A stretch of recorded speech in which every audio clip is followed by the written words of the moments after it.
নির্যাতিত একজন স্টুডেন্ট হয়ে আমরা কেন মামলা দিতে পারবো না?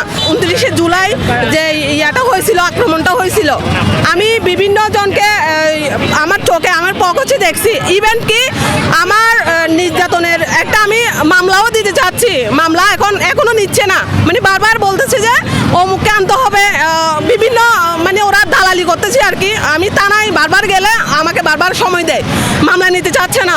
তো আমরা বৈষম্য বিরোধী আন্দোলনের একজন স্টুডেন্ট হয়ে নির্যাতিত একজন স্টুডেন্ট হয়ে আমরা কেন মামলা দিতে পারবো না? ওরা তো আমাদের উপরে নির্যাতন করছে, আমরা তো সাধারণ মানুষের জন্য মামলা করতে চাচ্ছি না। এখন আমাদের ভিতরে বৈষম্য চলতেছে, নারী পুরুষের মধ্যে একটা আলাদা পাঠ হয়ে যাচ্ছে। আমি নির্যাতিত, আমার এখনো শরীরে দাগ আছে, এই যে এখনো শুকায় নাই, মানে এই দাগগুলো এখনো যায় নাই। ওদেরকে কি আর বলবো? আমি নিজের থেকে একটু করে আমি মামলার পথে আমি নিজেই দাঁড়াইছি, যেহেতু আমি নির্যাতিত হয়েছি। আমি একজন ভাইহারা বোন, অন্যায় যেটা করা হয়েছে ওদেরকে আইনের আওতায় আনা হোক। আমাদেরকে বৈষম্য বিরোধী যারা সমন্বয়কারা আছে তারা সহযোগিতা করুক, যে প্রশাসনকে বলুক যে আমার উপরে নির্যাতন যেটা করা হয়েছে সেটার জন্য আমি ন্যায্য বিচার পাই। আমার দাবি হচ্ছে এটাই।